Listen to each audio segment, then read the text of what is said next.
Hello दोस्तों, welcome to our YouTube channel. जैसा कि आप लोगों को पता है, हमने स्टार्ट कर रखी है गुणवंत सीरीज, जिसकी आज हिंदी की ये थर्ड क्लास है। थर्ड क्लास में आज आपने क्रिया वगैरह इसके बारे में डिटेल से डिस्कशन करेंगे और इसका वन लाइनर फॉर्म में, जैसे कि आपको बताया, वन लाइनर फॉर्म में एक अच्छा रिविजन के तौर पर इसको करेंगे। इससे पहले मैं आपको बता दूँ ये स्टडी विद रैंकर पर चल रही है सीरीज। ये सीरीज किस पे चल रही है? Study with ranker YouTube channel पर चल रही है। यदि अभी तक आपने इस चैनल को सब्सक्राइब नहीं किया तो पहले इस चैनल को सब्सक्राइब करें। ये गोलमंत्र सीरीज है जो यूट्यूब के लिए रामबाण सीरीज साबित होगी। कैसे? यूट्यूब इसके लिए रामबाण सीरीज साबित होगी यूट्यूब के लिए। और हिंदी की ये थर्ड क्लास है। कौन सी है? थर्ड क्लास है। बिना किसी टाइम वेस्ट के स्टार्ट करते हैं। सबसे पहले क्रिया की बात करते हैं। क्रिया का शाब्दिक अर्थ की बात करें तो क्रिया होती क्या है? क्रिया किसी काम के करने या होने की संभावना को ही क्रिया बोलते हैं। जो किसी काम के करने या होने की ही संभावना को क्या बोलते हैं? क्रिया बोलते हैं। जैसे आपने देखा होगा, एक होता है धातु। क्या होता है? धातु। धातु प्लस ना। धातु में यदि हम ना जोड़ देते हैं तो वो क्या बन जाता है? क्रिया बन जाता है। क्या बन जाता है? क्रिया बन जाता है। क्या बन जाता है? क्रिया। धातु में यदि ना जोड़ देते हैं तो वो क्रिया बन जाता है। जैसे एग्जाम्पल समझें कैसे। जैसे आपने देखा होगा, चल। चल में हम क्या करेंगे? ना जोड़ते हैं। क्या जोड़ते हैं? ना। तो ये कौन सी क्रिया होगी? चलना। ये कौन सी? चलना। एग्जाम्पल के तौर पे इसे ध्यान रखें कि यदि चल में यदि हम ना जोड़ते हैं तो वो एक क्रिया का रूप ले लेती है, जिसे हम कहते हैं क्या? चलना। क्या बोलते हैं? चलना। धातु में यदि ना जोड़ते तो उसे ही हम क्रिया बोलते हैं। यदि हम धातु में ना जोड़ते तो उसे हम क्या बोलते हैं? क्रिया बोलते हैं। ये अपन को विशेष ध्यान देना है। आगे बात करते हैं फर्स्ट क्वेश्चन पर कि क्रिया शब्द का शाब्दिक अर्थ क्या है। अभी मैंने बताया क्रिया का शाब्दिक अर्थ है कार्य का करना या होना। कार्य के करने या होने की जो संभावना होती है उसे क्रिया बोलते हैं। ओके, आगे बात करें क्रिया का।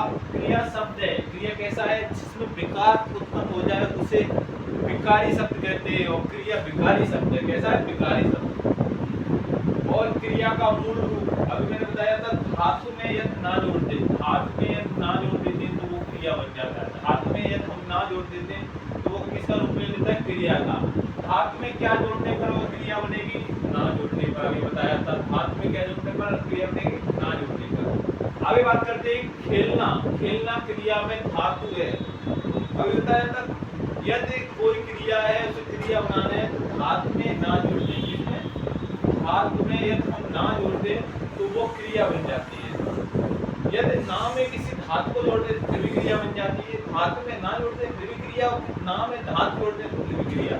जैसे खेलना है। क्या है? खेलना। अब खेल में यदि हमने ना जोड़ दिया तो वो खेलना क्रिया होगी। खेल में यदि हम ना जोड़ दिया, यदि ना जोड़ दिया तो वो खेल धातु होगी। इसमें खेल क्या हो गया? धातु हो गया। कर्म के आधार पर क्रिया के दो भेद होते हैं। कर्म के आधार पर होते हैं वो क्रिया के दो भेद होते हैं। एक होता है अकर्मक क्रिया और एक होता है सकर्मक क्रिया। अकर्मक क्रिया वे होती है जिन्हें जो बिना कर्म की होती है, और सकर्मक क्रिया वे होती है जो कर्म के साथ होती है। अब सकर्मक में दो होती है, एक कर्मक और द्विकर्मक। कौन सी? एक कर्मक और द्विकर्मक। जो सकर्मक है उसके दो पार्ट्स होते हैं, एक कर्मक और द्विकर्मक। ये अपन को विशेष ध्यान देना है। आगे हम बात करें वह क्रिया जहां पर क्रिया का फल सीधे कर्ता पर आता है। वह क्रिया जिसका क्रिया का फल सीधे कर्ता पर आता है। यदि सीधे कर्ता पर आए तो वो अकर्मक क्रिया होगी। कैसे? अकर्मक क्रिया। जैसे राम ने किताब पढ़ी। उदाहरण में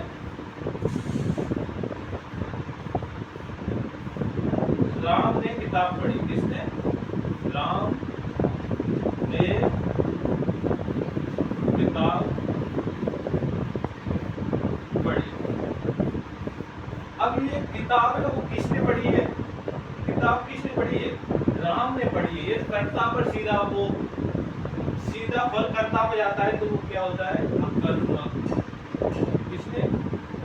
उसे सकर्मक कहते हैं। सॉरी, जैसे पढ़ता है, ये क्या होता है, अकर्मक बोलते हैं इसे, क्या बोलते हैं, अकर्मक। अकर्मक ये ध्यान रखना है, जिसमें कर्म न हो उसे अकर्मक करते हैं, जिसमें कर्म हो सकर्मक। जैसे मेरे द्वारा पुस्तक पढ़ी गई, तो ये मेरे द्वारा काम हुआ है, तो ये सकर्म, जो मैंने कर्म किया है। जैसे वह दौड़ा, तो इसमें कोई कर्म नहीं है, ये ध्यान रखना है। अब जैसे कबूतर के द्वारा दाना लाया गया, तो इसमें कबूतर ने काम किया है, कोई वर्क किया है, कबूतर ने किसी कार्य को किया है, तो वो सकर्मक हो जाएगा। वह क्रिया जहाँ पर कर्म उपस्थित होता है उसे सकर्मक कहते हैं। क्या बोलते हैं, सकर्मक। वह क्रिया जिसके साथ दो कर्म होते हैं उसे द्विकर्मक। एक कर्म होता है वह क्रिया जिसके साथ एक कर्म होता है वो एक कर्मक होता है, जिसके साथ दो कर्म होते हैं वो द्विकर्मक होता है। आगे बात करें, क्रिया के साथ किस शब्द को जोड़ने पर उत्तर कर्म होता है। क्या उत्तर कर्म होता है, क्या या किसने, क्या या किसने जोड़ते हैं। जैसे क्या या किसने जोड़ने पर, जैसे किसको क्रिया उत्तर, क्या किसको क्रिया उत्तर। यदि हम बोले जैसे कबूतर उड़ता है, क्या उड़ता है, कबूतर उड़ता है। मोहन खाना खाता है, मोहन क्या खाता है। या जैसे रामू ने सोहन को पीटा, रामू ने किसको पीटा, इसे क्या या किसको लाकर इसे पहचाना जा सकता है। आगे बात करते हैं, पक्षी उड़ते हैं में क्रिया क्या है। पक्षी उड़ते हैं, सिर्फ इसमें आपको कर्ता दिख रहा है, ये और क्रिया दिख रही है, इसमें कर्म नहीं दिख रहा है, तो अकर्मक। अब पक्षी उड़ते हैं, पक्षी क्या उड़ते हैं नहीं पता ना, तो ये अकर्मक होगा। यदि पता चला कि मोहन बाल्टी लेकर आया, मोहन क्या लेकर आया, बाल्टी लेकर आया, तो ये सकर्मक हो गया। क्या है, सकर्मक हो गया। आगे बात करें, रोहन पत्र लिखता है। अब इसमें कर्म आ गया, ये कर्ता हो गया, एक कर्म हो गया, एक क्रिया हो गया। जहां पर ता लग जाए वो क्या, ता या ना, वो क्रिया हो जाएगा। अब ये सकर्मक कैसे हो गया, सकर्मक कि रोहन पत्र लिखता है। अब रोहन ने पत्र लिखा, रोहन ने पत्र लिखा, तो ये भी सकर्मक हो जाएगा। आगे बात करते हैं, माँ बालक को दूध पिलाती है। अब माँ तो कर्ता हो गया, जो माँ है वो क्या करता हो गया, क्रिया पीछे जुड़ी होगी। अब इसमें बालक को और दूध, बालक को दूध पिलाती है, किसको, बालक को पिलाती है। क्या पिलाती है, दूध पिलाती है। किसको पिलाती है, बालक को पिलाती है। अब इसमें क्या से निकल रहा है, क्या किसको पिलाती है, बालक को पिलाती है। क्या पिलाती है, दूध पिलाती है। तो इसमें दो कर्म हो गए, क्या, फर्स्ट कर्म ये, दो कर्म सेकंड कर्म ये, तो ये दो कर्म हो गए। अब सोना कैसी क्रिया है, सोना। अब सोना एक अकर्मक क्रिया है, जिसमें कोई कर्म नहीं होता है। सोना, सोना में कोई कर्म नहीं होता है, क्योंकि जैसे मरना, मरना कैसी क्रिया है, अकर्मक। मरना में कोई क्रिया नहीं है, इसमें कोई वर्क नहीं कर रहा है, कोई काम नहीं कर रहा है, तो ये अकर्मक क्रिया होती है। कैसे, अकर्मक। अब चकवाना में कौन सी क्रिया है, चकवाना। यदि मैं गया और मैंने उसे उठाया या मैंने उसे जगाया, तो ये मैंने कर्म किया, तो ये क्या है, प्रेरणा, किसी की प्रेरणा के तौर पर किया गया, तो इसे प्रेरणार्थक क्रिया बोलते हैं। किसकी, प्रेरणार्थक। आना वाना जहाँ भी लगे वहाँ प्रेरणार्थक। जैसे मैंने उससे पत्र लिखवाया, तो ये प्रेरणार्थक है, क्योंकि मैंने उससे लिखवाया, वो प्रेरणार्थक हो जाएगा। बच्चे पढ़ते हैं में क्रिया है, बच्चे क्या करते हैं, पढ़ते हैं। क्या पढ़ते हैं, अब इसमें बच्चे पढ़ रहे हैं, इसमें बीच में कर्ता आपको दिख नहीं रहा होगा, आगे कर्ता दिख रहा है, इसमें क्रिया दिख रहा है, बच्चे पढ़ते हैं, तो कर्म अदृश्य है, तो ये सकर्मक क्रिया हो जाएगा। कर्म कैसा है, अदृश्य, जो दिखाई नहीं दे रहा है, तो ये सकर्मक क्रिया हो जाएगा। आगे बात करें, राहुल दवाई दे रहा है में क्रिया कौन सी है। राहुल क्या दे रहा है, क्या सबसे आ रहा है, क्या दे रहा है, राहुल गवाही दे रहा है, तो ये सकर्मक क्रिया होगा। क्या होगा, सकर्मक क्रिया होगा। यहीं पर बात करते हैं, जब कर्ता स्वयं कार्य न करके दूसरे को कार्य करने के लिए प्रेरित करता है। जो करता है वो स्वयं कार्य नहीं करता है, पर दूसरों को प्रेरित करता है। मैंने पत्र लिखवाया, मैंने उससे एक कोल्ड ड्रिंक मंगवाई, मैंने उससे दूध मंगवाया, मैंने उससे भैंस मंगवाई, तो ये प्रेरणा दी गई, ये प्रेरणार्थक क्रिया हो। क्या हो, प्रेरणार्थक। आगे बात करें, पढ़ना की प्रथम प्रेरणार्थक क्रिया क्या है? पढ़ना। की प्रथम प्रेरणार्थक पढ़ाना है और इसका द्वितीय प्रेरणार्थक क्या है? पढ़वाना। क्या है? पढ़वाना। प्रेरणार्थक फर्स्ट है आना और सेकंड है पाना। क्या है? पढ़वाना। आगे बात करते हैं जगाना का द्वितीय प्रेरणार्थक जगवाना। फर्स्ट में क्या? फर्स्ट में आना और सेकंड में बाना। ये ध्यान रखना है। फर्स्ट प्रेरणार्थक होता है और ये होता है सेकंड प्रेरणार्थक। फर्स्ट में आना होगा और दूसरे में बाना होगा। इसमें सेकंड में बाना। ठीक है। आगे बात करते हैं हत्याना या लत्याना में क्रिया कौन सी है? हत्याना या लत्याना कौन सी है? नाम धातु। कौन सी है? नाम धातु क्रिया। आगे बात करें 60 से बनने वाली नाम धातु क्रिया सठ्याना। 60 से सठ्याना बनेगा। क्या? सठ्याना। आगे बात करें हरियाणा में हरियाणवी बोली बोली जाती है। हरियाणा में हरियाणी बोली बोली जाती है। अब बोली ये भाषा की बात करता है, बोली ये बोलने की बात कर रहा है, तो ये सजाती क्रिया हो जाएगी। ये कौन सी हो जाती है? सजाती। इसमें खुद की एक जाति प्रकट हो रही है, तो ये सजाती क्रिया हो जाएगी। क्या होगी? सजाती। आगे बात करें पतन करना कौन सी क्रिया है? पतन करना, किसी का सर्वनाश करना, ये कौन सी क्रिया है? नाम बोध क्रिया। कौन सी? नाम बोध क्रिया। इसमें संज्ञा प्लस क्रिया दोनों है। करना क्रिया है, पतन क्या है? संज्ञा है। तो इसमें विशेषण या क्रिया हो या संज्ञा या क्रिया हो तो ये नाम बोध क्रिया हो जाएगी। क्या? नाम बोध क्रिया। कौन सी? नाम बोध क्रिया। इसे विशेष ध्यान देना है। नाम बोध क्रिया हो जाएगी। ओके। आगे बात करें संज्ञा के साथ क्रिया शब्द जोड़ने पर क्रिया कौन सी क्रिया बनती है? जो संज्ञा के साथ नाम जोड़ने पर बनने वाली क्रिया को क्या बोलते हैं? नाम बोध क्रिया। क्या बोलते हैं? नाम बोध क्रिया उसे बोलते हैं। आगे हम बात करते हैं कि जब कर्ता एक क्रिया पूरी कर तुरंत दूसरी क्रिया पर लगता है। यदि किसी ने एक काम कर लिया, उसको करते ही समाप्त करते ही दूसरे काम में लग जाता है, तो उसे पूर्वकालीन। जैसे हम इस साल भर्ती देख रहे हैं, उसके बाद अगले साल भर्ती देखेंगे तो वो पूर्वकालीन भर्ती हो गई। एक जो हमने जो पास्ट में काटी वो पूर्वकालीन भर्ती हो गई। ये जैसे अभी जो सीएम है योगी आदित्यनाथ है, उससे पहले अखिलेश जी रहे थे, तो पूर्व सीएम हो गए। कैसे हो गए? पूर्व सीएम। इसी तरह ये पूर्वकालीन क्रिया हो गई। कैसे होगी? पूर्वकालीन क्रिया हो गई। बच्चा दूध पीकर सो गया में पूर्वकालीन क्रिया क्या है? बच्चा दूध पीकर सो गया। अब पीना और सोना, पीना और जो सोना है वो क्या है? पूर्वकालीन। पहले दूध पिया उसके बाद सो गया, तो ये पीना क्या हुआ? पहले तो उसने पीना, ऐसा तो नहीं सोकर उसने पिया। पहले उसने दूध पिया है उसके बाद सो गया, तो इसमें पूर्वकालीन क्या हो गया? पीना हो गया। क्या हो गया? पीना हो गया। टहलना स्वास्थ्य के लिए अच्छा है। ये क्या है? क्रियार्थक क्रिया। क्या? क्रियार्थक है। क्रियार्थक क्रिया। जब वाक्य में केवल एक ही क्रिया होती है, जब वाक्य में केवल एक ही क्रिया होती है उसे सामान्य क्रिया बोलते हैं। क्या बोलते हैं?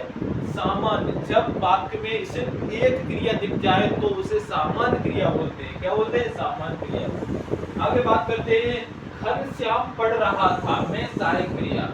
आपने देखा होगा जो सिंपल इंडेफिनिट है, कंटिन्यूअस है, जिसे वर्तमान और भूत और भविष्य इन तीनों में आते जो क्रिया आती है, रहा है, रही है, रहे हैं, रहा था, रही थी, रहे थे, रहे होंगे, रहे होंगे, ये आते हैं क्रिया उपभूत इसी की बात कर रहा है। घनश्याम पढ़ रहा था, ये पढ़ रहा था, जो रहा था वो क्या है? सहायक क्रिया। क्या है? सहायक क्रिया। आगे बात करें सहायक क्रिया के कार्य। सहायक क्रिया के कार्य मुख्य क्रिया को पूर्णता, जो मुख्य क्रिया को जो पूर्ण करता है वो सहायक क्रिया के कार्य होते हैं। मुख्य क्रिया को अर्थ प्रदान करता है। मुख्य क्रिया में जो अर्थ होता है उसको प्रदान करता है, उसे क्या बोलते हैं? सहायक क्रिया। क्या बोलते हैं? सहायक। ये किसी की अपन ये कैसे भी भूल जाते हैं कि सहायक क्रिया क्या होती है या पूर्वकालीन क्रिया का, तो उसको तोड़ कर देख ले करो। सहायक किसी की सहायता करते हैं ना, किसी की सहायता करके उसे पूर्ण कर दो तो वो सहायक क्रिया होगा। पूर्वकालीन, पूर्व जिला पंचायत अध्यक्ष, पूर्व बीडीसी अध्यक्ष, पूर्व प्रधान, पूर्व सीएम, पूर्व पीएम, ये पूर्वकालीन पीछे की सहायक में किसी की सहायता करता है। ये अपने रियल लाइफ में नोट करके एक बार जरूर देखा करो, जिससे ये समझ में आ जाता है। आगे बात करते हैं, जब दो या दो से अधिक धातुएं क्रियाएं एक साथ प्रयुक्त होती हैं उन्हें संयुक्त क्रिया बोलते हैं। उन्हें क्या बोलते हैं? जब दो या दो से अधिक क्रियाएं एक साथ प्रयुक्त होती हैं उन्हें क्या बोलते हैं? संयुक्त क्रियाएं बोलते हैं। क्या बोलते हैं उन्हें? संयुक्त क्रियाएं बोलते हैं। आगे बात करते हैं कि वह घर पहुंच गया में संयुक्त क्रिया क्या है? अब संयुक्त पहुंचना और गया, पहुंच गया, ये क्या दोनों, ये क्या है? संयुक्त क्रिया है। ये दोनों संयुक्त क्रिया, क्योंकि वो पहुंच गया है। क्या है? पहुंच गया, ये संयुक्त क्रिया है। अर्थ के आधार पर संयुक्त क्रिया के कितने भेद होते हैं? यदि हम अर्थ के हिसाब से बात करें तो संयुक्त क्रिया के कितने भेद होते हैं? 11। या कितने होते हैं? 11 भेद होते हैं। किसके हिसाब से? अर्थ के हिसाब से। ओके, आगे बात करते हैं कि जब धातु के साथ ना प्रत्यय न लगकर अन्य प्रत्यय लगे तो बढ़ने वाली क्रिया। अभी तो मैंने बताया धातु के साथ एक ना जोड़ने तो क्रिया बनती है। ये धातु की जगह और दूसरा ता लगे, ऐगा लगे, तो वो कौन सी? उसे बोलते हैं कृदंत क्रिया। कौन सी? कृदंत क्रिया। उसे क्या बोलते हैं? कृदंत क्रिया। जैसे पढ़ के साथ हमने ना जोड़ा था तो वो पढ़ना बनता था। यदि हम पढ़ के साथ ता जोड़ दें तो पढ़ता हो जाएगा, पढ़ के साथ ऐगा जोड़ दें तो पढ़ेगा हो जाएगा। तो उसे हम कृदंत क्रिया बोलते हैं। क्या बोलते हैं? उसे हम कृदंत क्रिया बोलते हैं। यहीं पर आगे बात करते हैं विशेषण। अब ये विशेषण जो संज्ञा या सर्वनाम की विशेषता बताता है उसे हम क्या बोलते हैं? विशेषण बोलते हैं। जो संज्ञा और सर्वनाम की क्या बताता है? विशेषता बताता है, उसे हम विशेषण बोलते हैं। विशेषण की बात करें, विशेषण शब्द का शाब्दिक अर्थ है विशेषता बताने वाला। यदि स्टैटिक वितरक की कोई विशेषता बता रहा है तो वो एक विशेषण का काम कर रहा है। वो किसका? विशेषण का। हम अपने सारे 100% एफर्ट्स लगाने की कोशिश कर रहे हैं तो हम एक विशेषण का काम कर रहे हैं। स्टैटिक वितरक में एक विशेषण का काम कर रहे हैं। ओके, इसी तरह एक विशेषण का अर्थ है किसी की विशेषता बताना। हम जो अच्छे तरीके से पढ़ाएंगे और बहुत अच्छे कंटेंट देने की कोशिश करेंगे वो एक स्टडी रैंकर का विशेषण के रूप में यूज होगा। वो उसकी एक विशेषता बताएगा। ओके, आगे बात करें विशेष क्या होता है? जिसकी विशेषता बताई जाती है उसे विशेष बोलते हैं। जिसकी विशेषता बताई जाती है उसे ही विशेष बोलते हैं। आगे बात करें विशेषण है एक, अभी एक क्रिया था वो भी विकारी शब्द था और जो ये विशेषण है वो भी विकारी शब्द है। जिसमें विकार पैदा हो उसे विकारी शब्द बोलते हैं। जब विशेषण विशेष से पहले आए तब विशेषण क्या कहलाता है? यदि विशेषण विशेष से पहले आए तो वो विशेष विशेषण कहलाता है। क्या बोलते? यदि विशेषण विशेष से पहले आता है तो विशेष विशेषण हो जाता है। ओके, आगे बात करें जब विशेषण विशेष के बाद आए तो विधेय विशेषण। पहले आए तो विशेष विशेषण हो जाएगा और बाद में आए तो विधेय विशेषण हो जाएगा। क्या? विधेय विशेषण। विशेषण के जैसा कि आप लोगों को पता है विशेषण के कितने प्रकार होते हैं? 4 प्रकार होते हैं। गुण, संख्या, परिमाण और सार्वत्रिक। जो गुणवाचक विशेषण, एक क्या होता है? गुणवाचक विशेषण। गुणवाचक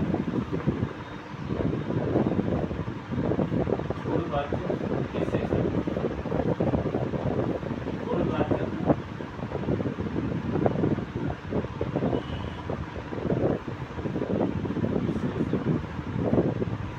दूसरा है संख्यावाचक। दूसरा क्या है? संख्यावाचक विशेषण। तीसरा है परिमाणवाचक विशेषण। क्या है? परिमाणवाचक विशेषण, जिसमें आपने देखा होगा जो द्रव्य वगैरह है वो जो थे।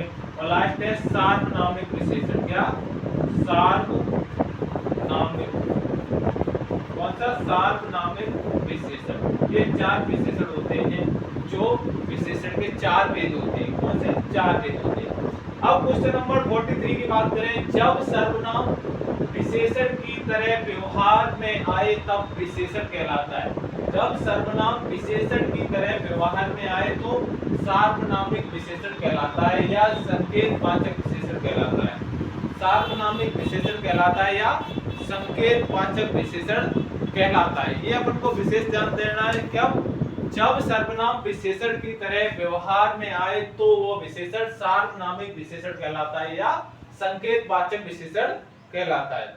आगे बात करें संख्यावाचक विशेषण के भेद।